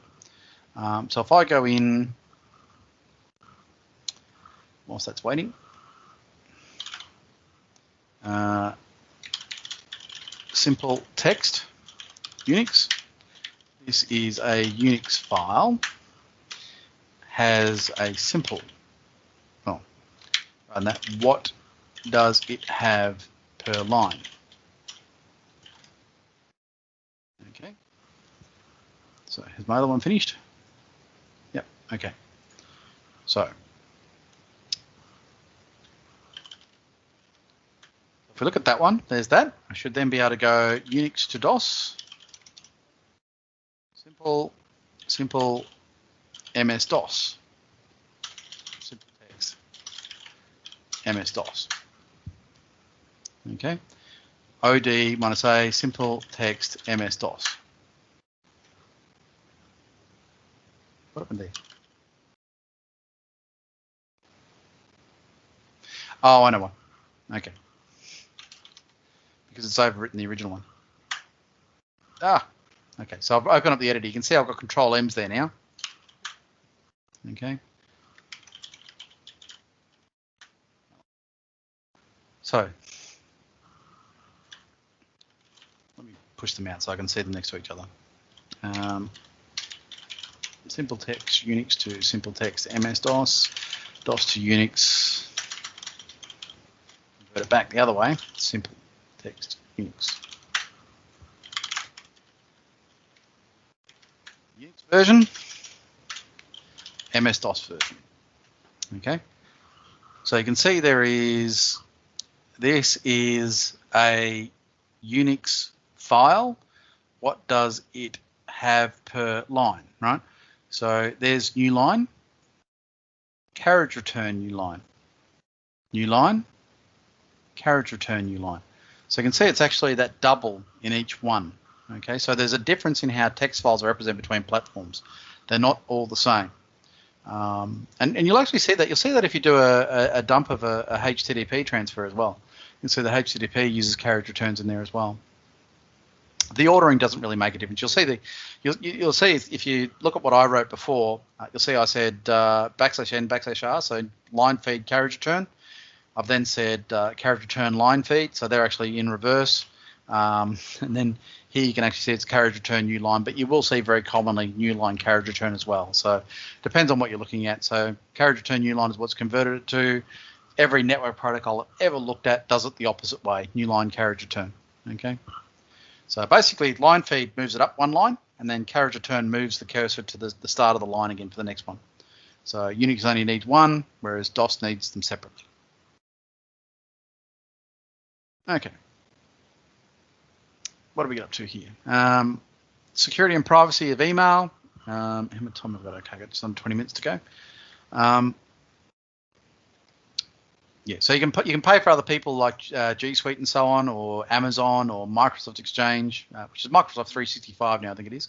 and you can get them to run the email server for you quite happily. They will do a better job of it than you, particularly if you're new to the game of running a secure mail server. But on the other hand, they are also a bigger target because they've got more email on them. Okay. And there's also then talks about different things and so on here, including the Cloud Act, that was very controversial at the time. The Cloud Act, because it actually includes things like, we talked about during the lecture today. It allows the US police to grab any data, regardless of whether it's for a US person or not, no matter where it happens to be. Okay, so in other words, the US police can do whatever they want, wherever they want, however they want.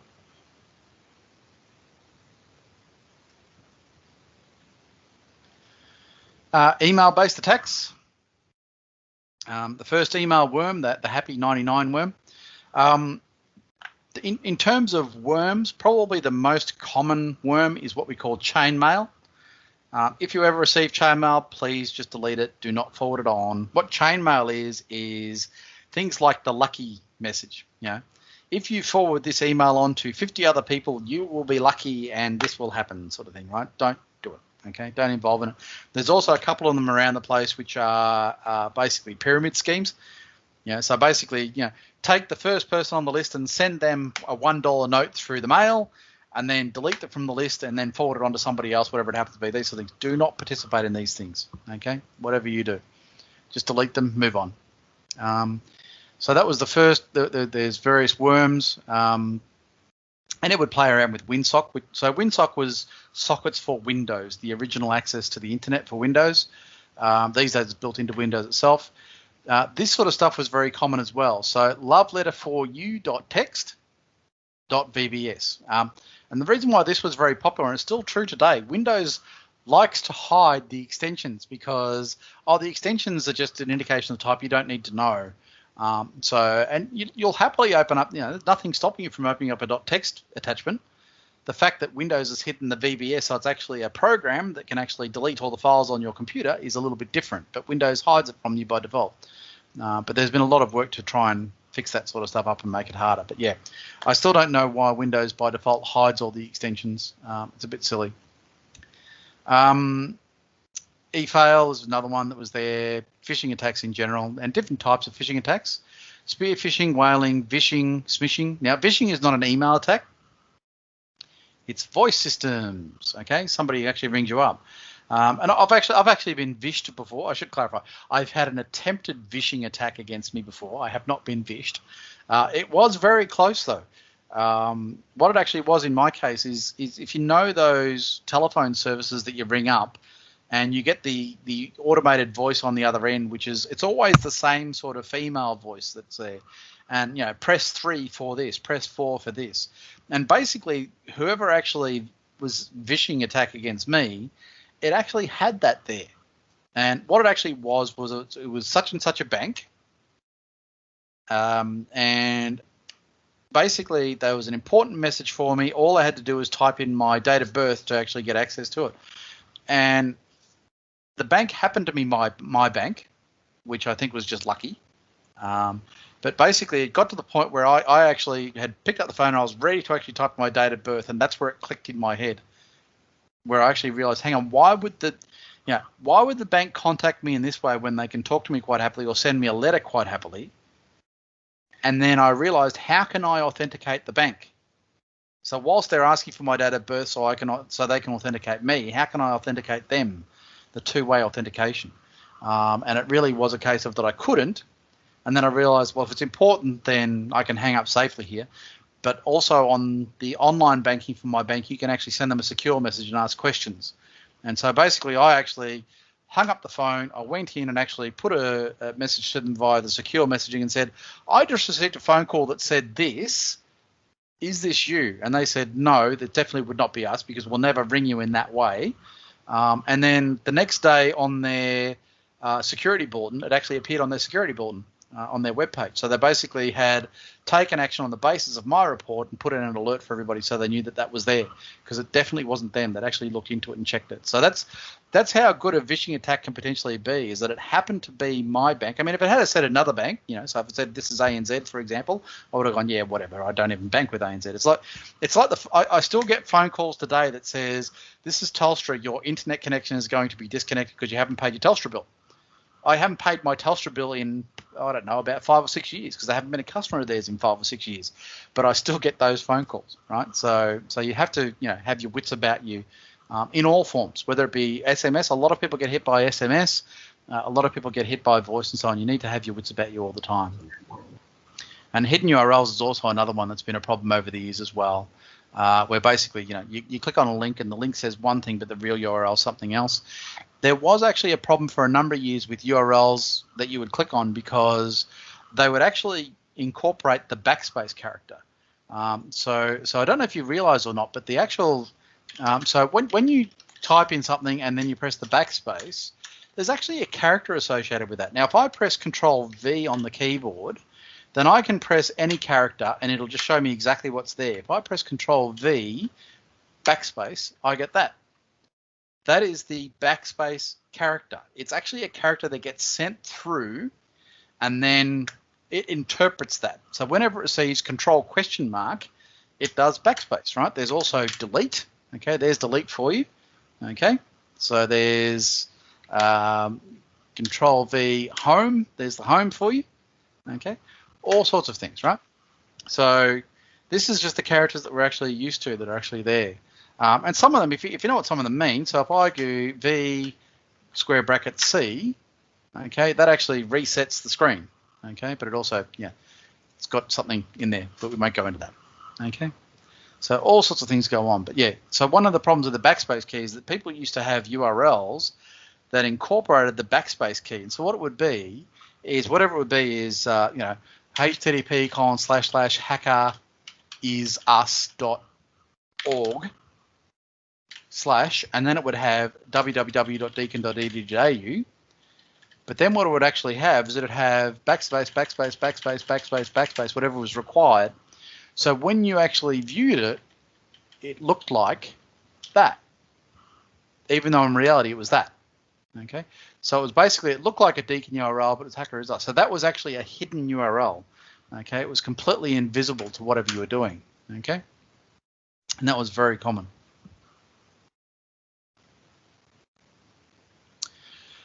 DNS. What is DNS? All right, very simplistically, DNS is a distributed database. If you try to go in and look at all the details for DNS, it comes across very complicated very quickly. What we have with DNS is a tree. Okay.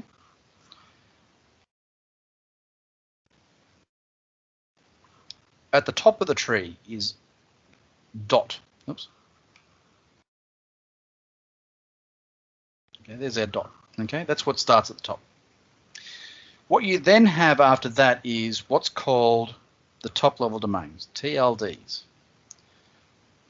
.com, .au. Okay, so .com is a domain where you can buy something like google.com. .au is a country code which is given to Australia. Australia then obviously has things like .com and .edu. .com has things like .google and something short, Amazon. Okay. Can't actually read that. No. Reddit. .reddit.com. Okay. www. Okay, so you can see reading there www.google.com. Okay, and over here we can have Deakin. Deakin then can actually have www. Okay, and D2L, which is Cloud Deakin. Okay, so we've got this. This is a hierarchy that works this way. There's also a special one, which is .ARPA.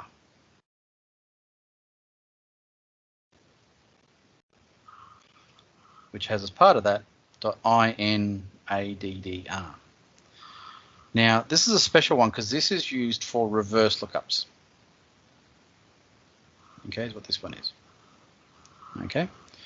So what happens is if you type into your browser www.deakin.edu.au, okay, what you have is it will start at the top and it will say, what do you know about .deakin.edu.au? And it says, I have no idea, but in fact, I'll use a different color here. Let me just change that. Okay, so it starts here at the dot.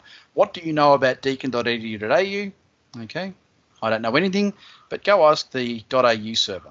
What do you know about deakin.edu.au? I don't know anything. Go to the edu.au server. What do you know about deakin.edu.au? Don't know anything. Okay, but go and ask the deakin.edu.au server. They will know about deakin.edu.au. That's how it works. So it starts at what's called the root DNS. Okay. And it will then progress down through the hierarchy. And you can see, although we talked about before for the TLDs that we've got like .com for commercial and .au for Australia, these sort of things, they're all fundamentally the same. It's just you either have inside their hosts or you have domains. Now, you could have a www.au. That would be possible. Okay. You could have a www. and nothing else, just www. Okay. So, but that would be very confusing for a number of other reasons. But it works the same way all the way through. The other thing it actually does then is it actually caches things. So if you were to look up www at that stage, so this will be cached, this will be cached, this will be cached, this will be cached, okay? All that information will be cached. So the next time you type in D2L or the Deakin web page refers you to D2L because you've clicked on a link to a unit site, okay? It already knows the first answers and it says, I just go straight back here, okay, to Deakin. In fact, I'll use a different color because I should do that. Okay. So for the second one over here, we're now looking for D2L. Okay, so that's the first step there. Okay, whereas the other ones, we were looking for www. 1, step 2, step 3, step 4, and then step 5 will be to ask for www. Okay. So is what actually happens. So they're all cached all the way through to save this extra query every time we come back. And so the first time if I do deakin.edu, the next time I do jbhifi.com.au, it already knows about .au. It just has to ask about .com.au. Okay, so it caches every step along the way. The reverse lookups, basically what we actually have. So if we've got, let's say www.deakin.edu.au, okay, and let's say that actually maps to 1.2.3.4, just for simplicity, okay. If you have a look at this in terms of the data that's here, this here on the left, the www is the most specific.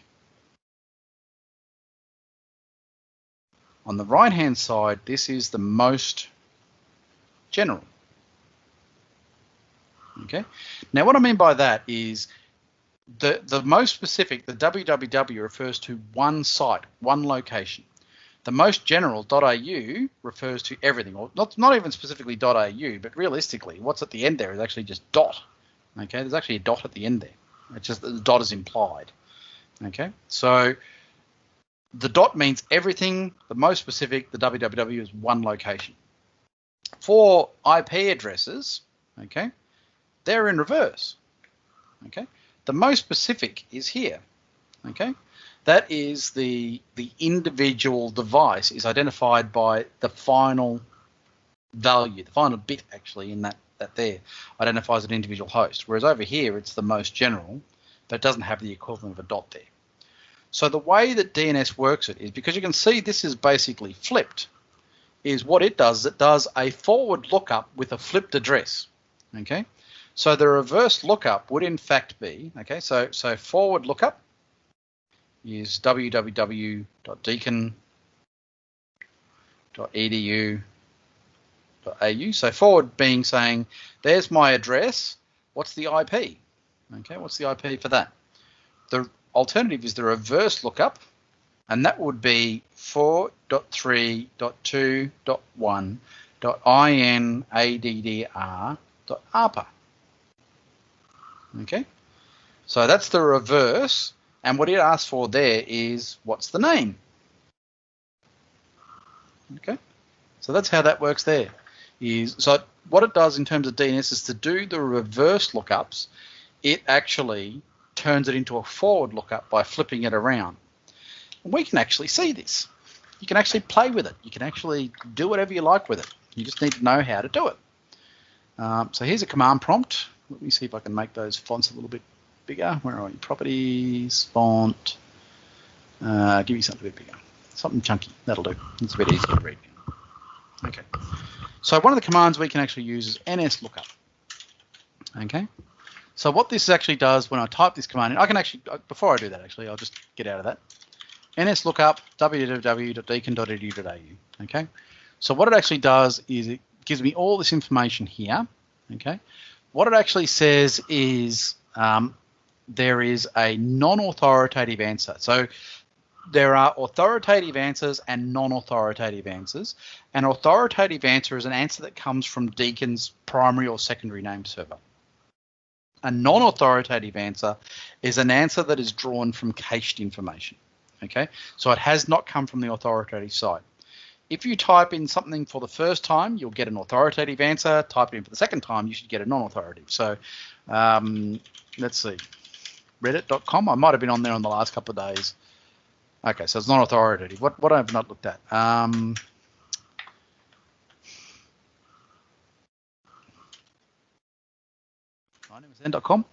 Oh, it's still with me that as well. Okay. Go to Gumtree. You haven't been to Gumtree for a few days. I actually have. I was selling something within the last couple of weeks, so I'm just trying to think of what I could actually think of. But generally speaking, that's the idea. We'll leave it at that. Okay. You can have a play with that yourself. I'll go into the details here. Okay. So NS. Is there a parameter how long it keeps in the cache? Actually, you can clear it out, but the problem is it actually is cached all the levels up as well, right? So it could be that what's happening here is that whilst I'm calling up something, it could be that my ISP has actually cached it from somewhere else. Okay. So you have no control over that. In short, I can't clear up my ISP's cache. No. Yeah, of course not. That would be a nice way of driving up the data usage for your ISP. Yes, that might be. Right, so yeah, it'd be fun. You're appealing to my naughty side. Anyhow, moving on. Okay, so what we have here, this is the DNS server that's in use by default. The DNS server here is that's just my router address, right? So if I actually exit out of that, IP config, and somewhere in here is the default there. So there's my IP address, there's my default gateway, right? So my router also has a basic caching DNS server in it, okay? There's also Google offers one 4.4.4.4, okay? I think it is, maybe it's 8.8.8.8. I can remember which is which. I'm pretty sure it's 4.4.4.4. We'll find out in a second anyway. So within that then, I can actually say, okay, www.deakin.edu.au. Okay, maybe it's not fours.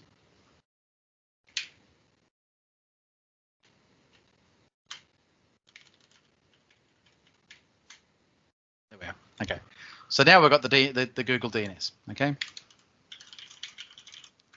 Deakin. Non-authoritative answer, E5. So this is actually what this has done. This has sent a DNS query off to Google, their DNS server. And then what they've actually done is they've returned back the information they have based on that. Now that's probably different to what I actually got locally. Let me actually see if I can start another command prompt. Okay.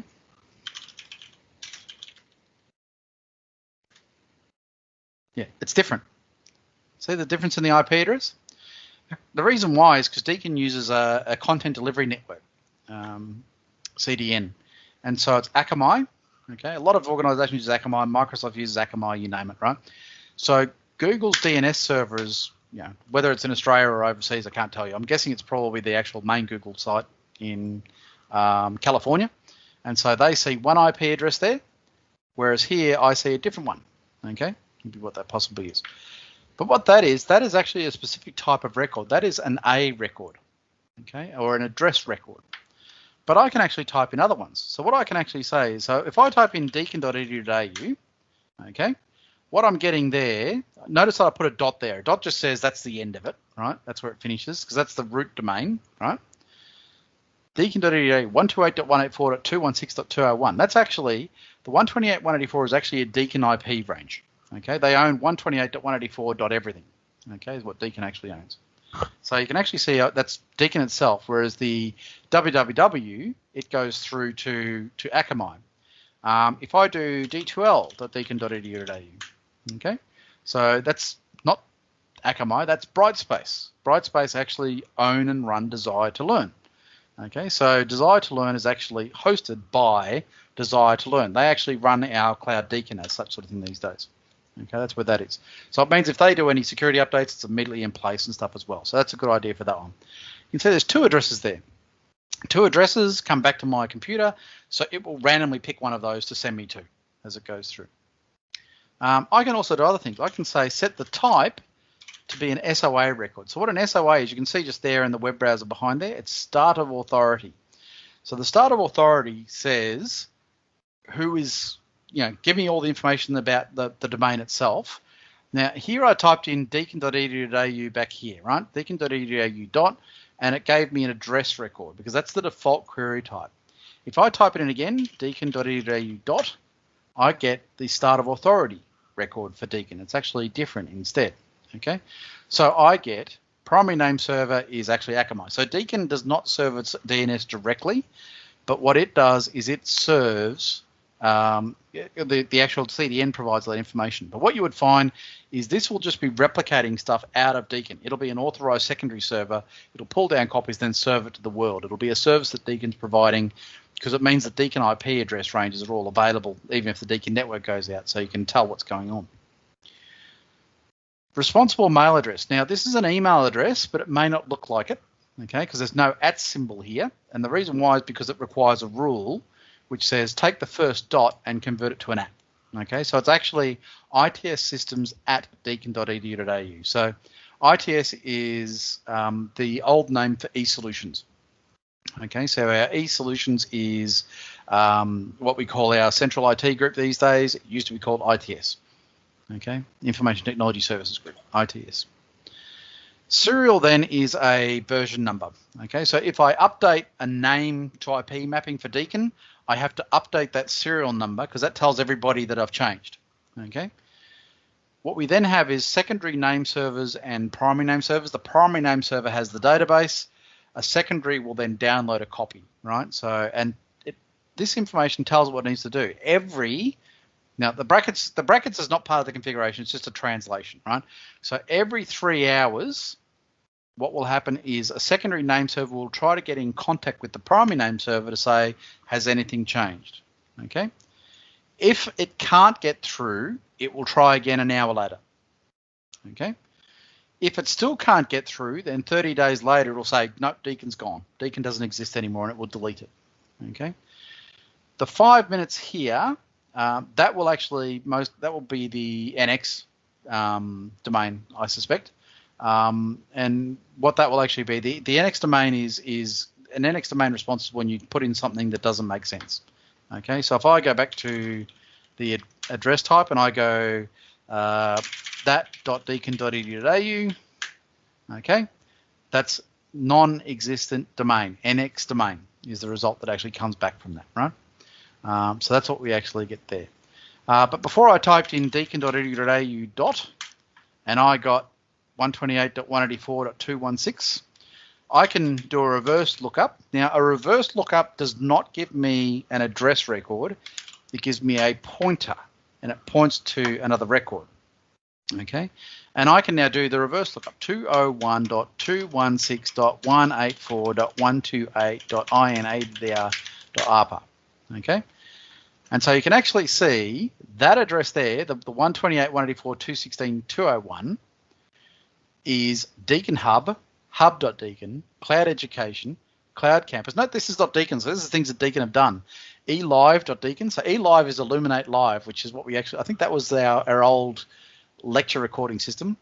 www.3dgate.com, cloudmobile.deakin, leadingcommunities.health, webhost.deakin.edu.au, webhostf.its.deakin.edu.au, jobs.deakin.edu.au, creativeregionsresearch.org.au. So that was more than I expected. But basically, you can actually see. So what I'm doing here, I'm just doing public DNS queries, and I can get that kind of information out about what's in Deacon. Okay. I haven't done anything. I'm not hacking anything. This is, if you look at the hacking process, this is actually part of the surveillance phase where you're actually just learning about a site and so on, information gathering. This is open source information if you want, and stuff like open source intelligence if you like. It's just freely accessible to everybody else. There's no logs or anything else. Deacon won't even have a record that I've actually looked this up. And so now I go, oh, okay, so cloudmobile.deacon.ea or leading health communities.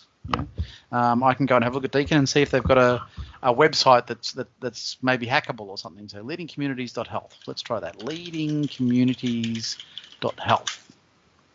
Okay. Redirects me to deacon.edu.au. Okay. So we've looked at that previously. So you can get a bit of an idea of what's happening in these sort of areas here.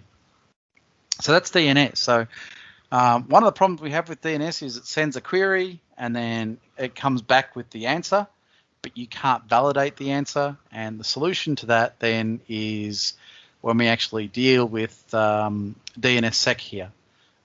Which is that basically uses signatures to actually make sure it's there. The only other thing to briefly talk about is the lab, which is just here. This is a very simple one here. We've already seen Telnet. So if I just go back into my VMs, Ubuntu and Kali.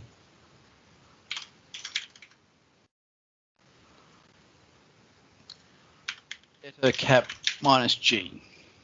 Okay.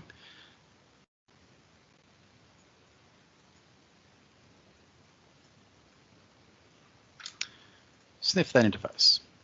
Okay, so I've started sniffing. Give me a new terminal window. 192.168.1.1. Just while that's waiting for that, let's start up Firefox in the background. Okay, cyber. Okay, so I've done that, and the web browser had the worst timing in the world. You can actually see down here, Etacap has actually pulled out the username and password details there. Okay. The other thing I can do is I can go to 192.168.1.1, which is the web server. Admin, I can't remember what the password is. Password? There we are. Password. And so Etacap also pulls out, you can actually see there, HTTP, user as admin, password as password. So Etacap is the sniffer. Now, Wireshark is sometimes labeled as a sniffer. Wireshark is not a sniffer, it's a packet analyzer or a protocol analyzer. So it captures everything, it allows you to break down its contents and see what's in there. Etacap is a sniffer for pulling out passwords, but you can write sniffers for all sorts of purposes. So you could write a sniffer to track routing updates over time if you wanted to, whatever it is. But generally speaking, the router, the sniffer is just a program that will allow you to trace data off the network for a certain ability. So why is Etacap sitting in Kali by default? Well, what you can do with Etacap is you can potentially get a little device that you can plug into a network somewhere else, and it can just actually listen on all the passwords and everything else that are floating across the network and keep copies of them. There's quite a bit of stuff there. In terms of do we use Etacap for upcoming assignments? No, it's just what we do here is in this unit we're interested in what are the network protocols and what are some of the security flaws around it. So Etacap is a program that allows us to capture passwords to see what's going on in those protocols. Both Telnet and HTTP are clear text protocols, so it can actually rip out the details as it is. Right, it can do that quite happily. So you can even see it's pulled out a token, which is probably a cookie of some sort as well. If you want to learn things about, what we do with Etacap and how we can use it and the situations, you're talking about things like ethical hacking. Okay, which is not what this unit is. This is a network fundamentals unit with some understanding of security. Okay, so that's what we do here. And that's why, for example, so if you look at assignment 2, which we've already talked about. So in assignment 2, its job is pick any protocol that you want to and demonstrate normal and abnormal behavior. So you can, we provide instructions in the unit to actually go through and look at protocols. So we've done, for example, ICMP, and we've done ICMP floods. We've done various other ones similar to, where we've done regular behavior and not regular behavior as we've gone through. So as part of this unit, you should understand what the differences are between a regular protocol behavior versus something under attack, and you then demonstrate that to us. Now, for a HD student, they should be able to figure it out further themselves. That's why there's that cap in the marking there, to actually say, if you're doing something different, you're showing you've got the skills to an advanced level, and you can actually build on what you've learned to apply those skills in new contexts. That's why that rule's there. But aside from that, we're not saying to you, come up with a new attack or write a new hack or these sort of things, right? Whatever it happens to be. And these are all things that you could potentially do in an ethical hacking unit, right? Show us that you can break in. What we could do in an ethical hacking unit is I could say, okay, go away and grab a copy of Metasploitable and do a video demonstrating hacking into Metasploitable by a certain pathway. Okay, that would be reasonable there. But this unit, it's just, are you aware of normal protocol behavior versus abnormal protocol behavior, and give me a report telling me why. That's what it is in this unit, okay? Any questions on the lab at all, what we've covered today? There's no questions, then I'll open up to general ones, but we'll start with just the lab today and what we've covered in the lab demo today.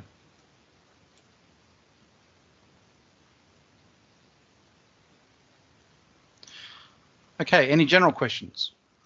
Whilst you're thinking about the general questions, I'll answer what Kate actually asked before, which is, we looked at this briefly at the start. There's two submission boxes. There's protocol demo and report, and there's protocol demo and report PCAP. So if you have a look at the question, which I'll just call up again quickly. So go into assessment resources, into assessment task 2, protocol demo. Okay, so as part of this, you have to capture PCAP, PCAP-NG files. Okay, your report goes into the assessment 2 protocol demo and report box, and that's due on the 2nd with a cutoff 5 days later. 5 days late, 5% per day for 5 days. That's what that is. That's the Deakin late rule. For the other one, the PCAP, you can see I've given an extra week there. Okay, so basically, get your report in. Your report goes into this folder here.